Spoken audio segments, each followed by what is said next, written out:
Hi, I'm going to show you now how to start off your own permaculture garden, and also how to incorporate into that garden perennial vegetables and perennial fruit crops. But first of all, what we're going to start off with is really good soil. If you go to any woodland, what you'll see is loads of organic material. This is woodland in the southern part, well, near Penrith we are, so just on the edge of the Scottish borders. But any woodland around England and Europe will be very similar. Got lots of leaves down here rotting away and lots of bark, and it's all this organic material, plus the fact that there's lots of cover from the canopy above, from all the trees above. The ground stays always moist all year round, so you got the fact that the sunlight in summertime can't penetrate and burn the ground, and you got the fact that you got all this organic material here as well. As much as you can mimic this in your own garden, that's really going to help you create the best permaculture garden you can possibly get. The variety of twigs and branches and decaying matter that you got in your garden is going to increase the types of nutrition you got in your garden. So if you can like throw in some banana peels and common kitchen waste which isn't being processed, and that's not going to attract any vermin, if you add that to your growing site, then you're going to have a lot of nutrients, and it's just going to become more and more beneficial for yourself, because you'll be growing a lot more crops. Around this area here in a local woodland, you can see there's thistles, milk thistles, nettles, there's borage, wild comfrey, just absolutely tons of things. Some more nettles down here, raspberries coming up, full of blackberries as well, and some more raspberry canes there. So the thing is look what's native, or what native plants you got in your area. You know, if you live in England, you know raspberries are going to do well, you know blackberries are going to do well, nettles are going to do well, thistles and other things, and you can build up your permaculture that way. If you live in a warmer climate, look for things that are going to survive and thrive. You don't want to like waste your money buying loads of plants which as soon as you get like a hot spell they're going to die. There's certain kales, for instance, which don't like temperatures above 30 degrees. There's others which will die off if it gets too cold. So just look into everything and get a good variety of plants, and ones that are native to your zone, and you know you're going to have a successful permaculture with perennials.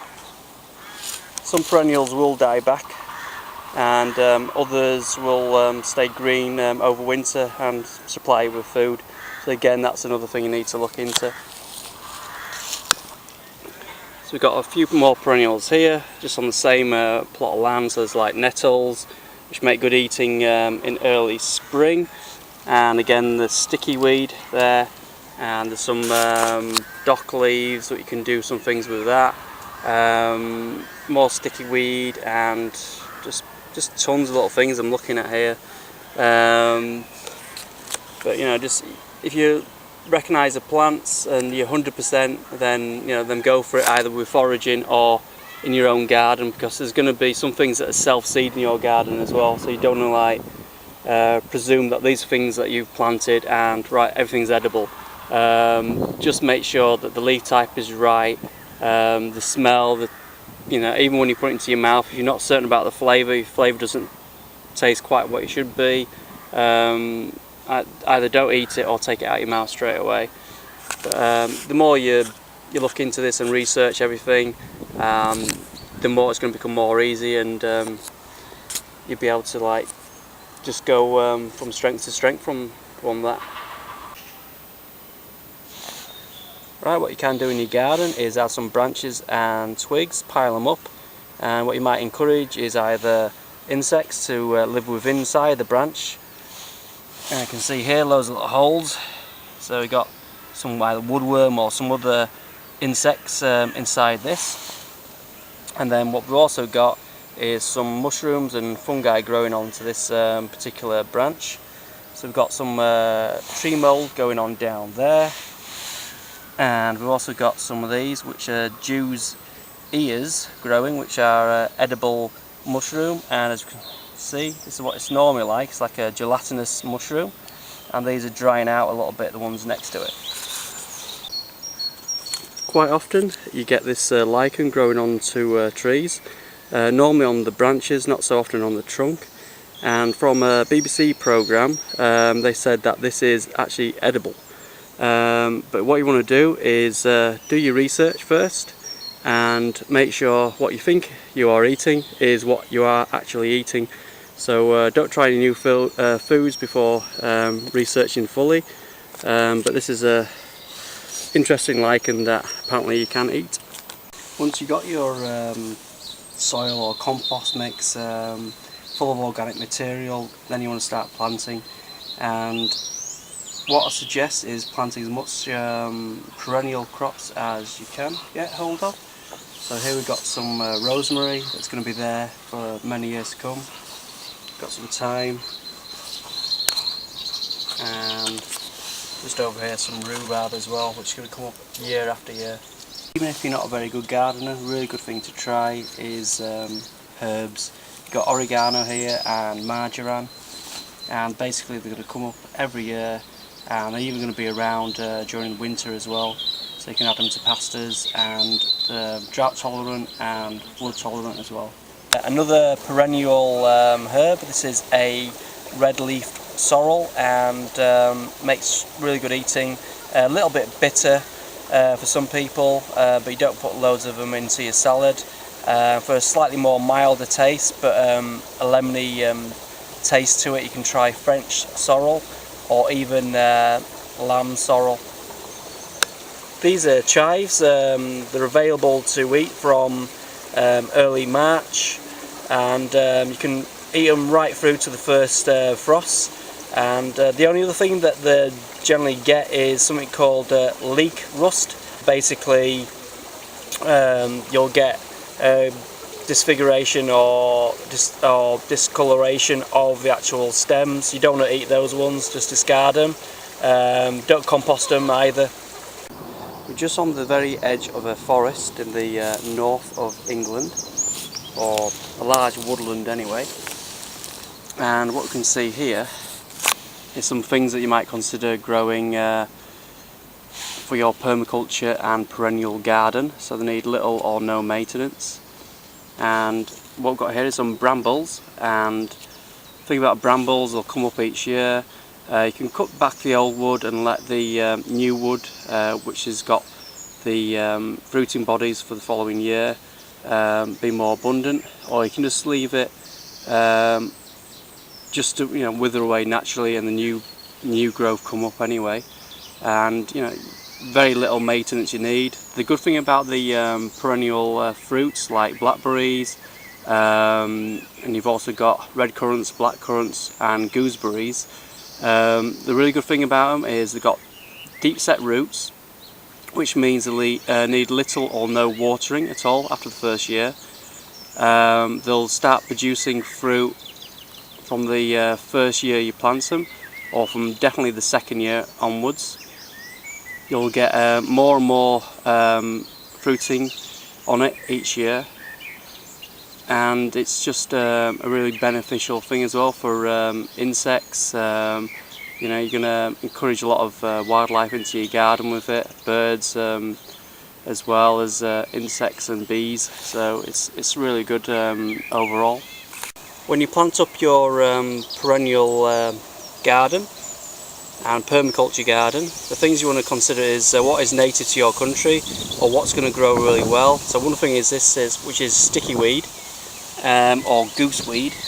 Another thing maybe is like dandelions, or like these nettles here.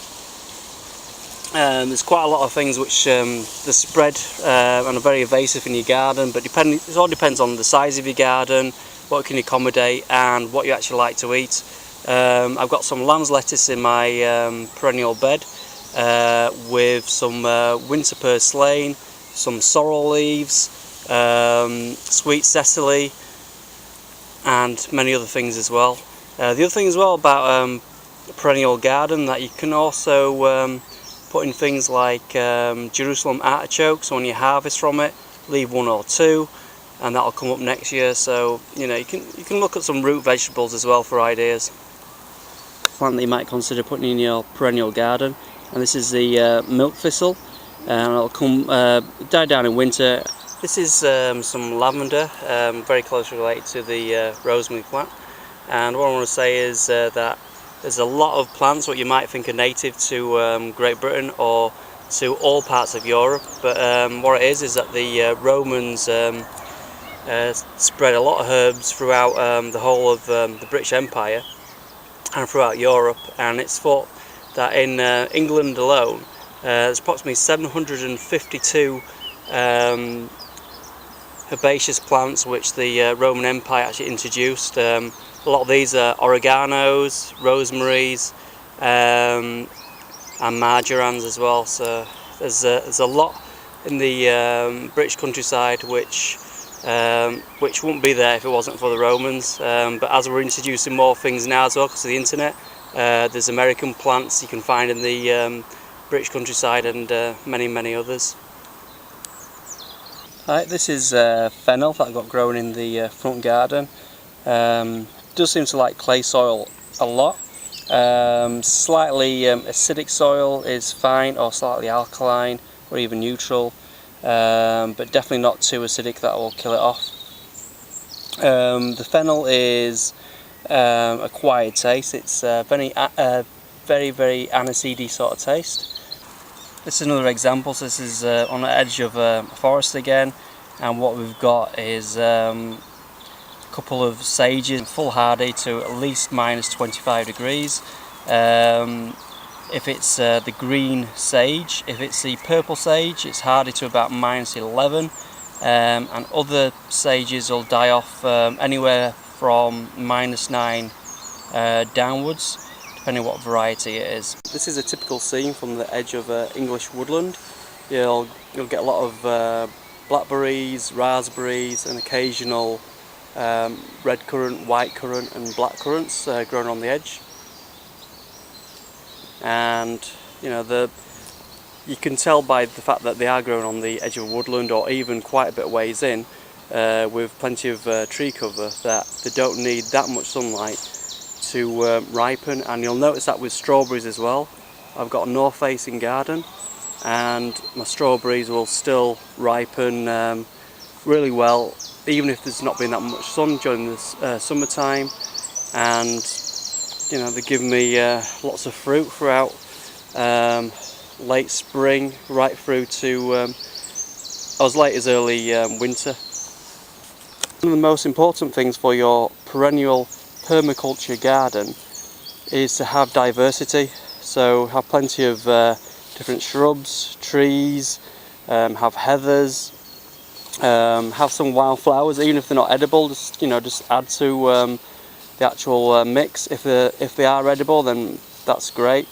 But if you like a particular flower and you want to put it in, that's fine. But also do your research to see what that plant can do. Even if you think it's not edible, it might have some other uses for you as well. And the more diversity you get into the garden, the more insects you're going to get, and these are like pollinating insects as well, which are going to impact on the amount of yield you have as well. So even if a flower doesn't have any benefits at all, it will have benefits to the wildlife, draw wildlife in, and you probably end up getting more crops because of this. One of the main examples, I put loads of heather in my garden. At first I thought the heather had no other use apart from attracting lots of bees in very late winter and early spring, but apparently you can make herbal teas, like a honey flavoured drink from the flowers of the heather plant, and it might have some other uses as well, but it does draw a lot of wildlife into the garden. So just an example there of what, just planted something, researched it, and ended up having another edible plant. What you don't see much in the woodland on top of the soil is grass. Now, you know, you might get a few grasses growing in your garden once you've set up the permaculture. I won't worry about that. But if it starts to overtake, then you might need to do a bit of digging. Problem. Prefer not to start digging up once the permaculture is all set up, but sometimes you might need to, just for the first year or two, until you get rid of the grasses and unwanted plants. But grass is one of the few things that you don't really want. If you go into woodland, you don't often see grasses growing, especially right into the woodland, unless there's a big clearing. And they do take a lot of the nutrients out of the soil. So that's the only other advice I could give you about the grasses and setting up your garden. Again, these are some more soft fruits that you'll see around the edge of every woodland round about in England. And these are raspberries, or raspberry canes, and down there we've got the sticky weed again, or also known as goose weed, I believe, and they're all edible as well. So get lots of soft fruit in your garden, and they'll come up year after year. And even with low levels of sunlight, you'll still get some fruit bearing on these canes year after year. And this, combined with my other fruits and fruit trees, makes up most of my permaculture garden, especially my front garden. So I've got loads of red currants and black currants, gooseberries, and they need little or no attention as soon as you put them in. And just to mass produce them, just cut off the ends and stick them into the compost or soil. Most trees and shrubs in England, especially the native ones, will lose the leaves over winter, but some which aren't native to our own climate, and some which are won't lose their leaves. Now, the thing about this is, if you live in a very wind-swept area and your garden's subject to getting a lot of wind blowing through it, then you want to make sure that the trees you choose are ones that lose their leaves over winter. That's when most of the heavy winds come. Right, just here in my front garden, we've got a dandelion plant, and it's called dandelion because of the leaves resemble lion's teeth. So if you just look there, the flowers on it are edible, and you can dip those into batter if you want and deep fry them. Depends what you want, but you can eat the flowers. If you don't want it to spread all over the garden, I suggest you do eat the flowers, or at least pick them off to stop it cell seeding everywhere. The other thing that's edible as well is the leaves, so you can have those in a salad, and depending on your soil or compost mix, you might notice that it's more bitter or less bitter depending where it's planted or where it's self-seeded. And the other thing you can do as well with the dandelion plant is blanch or restrict sunlight going to the stem, and well, the root will be restricted by sunlight anyway, and you can actually eat the root and the stem as a blanched dandelion, and it's makes a lot better eating than ones where the actual stem has had sunlight touching it. And to the side of this, got some nettles growing, and nettles harvested in early spring, really good eating. So I suggest do harvest it in early spring. If you harvest it later than mid-June, it's generally quite high in oxalic acid, and what you'll notice is that the flavour's not there, and you're probably putting more harm than good into you. But if you think anything different to that, then just post your thoughts underneath. But from what I've read and my experience, in the Northern Hemisphere, roughly mid-June, and I wouldn't harvest after that date. This is wild garlic again. I've done a few videos on it and mentioned it before, and basically with wild garlic, it makes really good eating in early spring, and it's only really excellent eating for about 2 to 4 weeks a year. The leaves start to stiffen up, and it sometimes come over pungent with the flavour sometimes, but it's more or less it's the leaves toughing up, which makes it poor eating after a certain while. but get the young leaves for 2 to 4 weeks of the year. Absolutely brilliant and really good to have in a permaculture garden. Brings a lot of insects around. They don't like too much sunlight though, so you always see them on the edge or slightly in woodlands, but never right into the woodlands where it's going to be dark too much. And providing they get like maybe 2 to 3 hours sunlight a day, they'll do absolutely fine. But if you're going to put them in a south-facing garden, they're probably going to die off or not produce very well at all. A few things in the northern hemisphere which are ideal for a permaculture garden, and they could either be edible or used for medicinal reasons. So you got like horseradish, dock leaves or dock plant, dandelions. They're all got their uses, either edible or otherwise, or both. So just look into that, and just because you got a weed growing in the garden, you know, don't class it like a weed straight away. Just look at what benefits that plant has actually got, and quite often if it's actually self-seeded itself and it's in a place that it likes, just leave it there and you know, nurture it a little bit if you want, or just leave it be and just harvest off it. This is one of my favourite plants of all time. It's the sea kale, and basically this sea kale will produce foliage up to 7 foot high, and with the seeds on it, it can reach up to about 9 foot. The best thing about this is that the whole thing is edible. The roots, the stem, the leaves. You can use the stem as potatoes, leaves just a regular kale. All edible, and it keeps producing year after year. So it's a brilliant plant. Winter hardy as well, so it's an ideal perennial kale for the British Isles, Europe. It's just, I can't express how good this plant is, and the nutritional value is higher than most regular kale. Right, take care and bye. This is cottager's kale. This is a perennial kale. You can also get Dorperton's kale, that's also a perennial, and there's also perennial broccoli available also. This is wild garlic, and this is a perennial salad crop that you can grow, and it'll come up every spring and it's delicious. Rhubarb here, and as a companion plant we've got sweet cecily.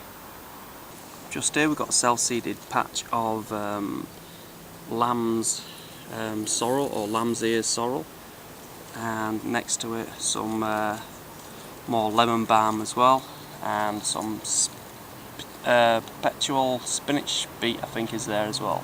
So there's plenty going on, and just beyond that as well we've got some heather growing as well, and you can have the flowers as a tea, and these plants are all perennial plants, so really good ones to have, and as part of a permaculture garden, excellent idea. My cranberry cordifolia, or giant sea kale, this is the main vegetable I'm going to be having in the garden, and I'll be harvesting it when it's about 1 to 2 feet tall, although it can grow up to 7 foot tall, but I don't want it to be shading out all the other plants at the moment. Just here I've got a larger bed where I've gone round the edging and put some wild garlic in, and then we've got some wild rocket emerging. We've got some other bits here like the red vein sorrel in, French sorrel, and lamb's ears sorrel there, and then across here for the salad crops we've got lamb's lettuce, and then some rockets above that that'll self-seed, and then right at the top we've got some sweet cecily, which will provide a sweet tasting seed for autumn and summer, and also an edible crop in early spring. Just up here we've got some purslane, winter purslane as well, So we've got quite a bit going on this bed. It's mostly soil at the moment, but I've just put it in. And as you can see, lots of wood chips, leaves, organic material, eggshells, there's loads of bits in here.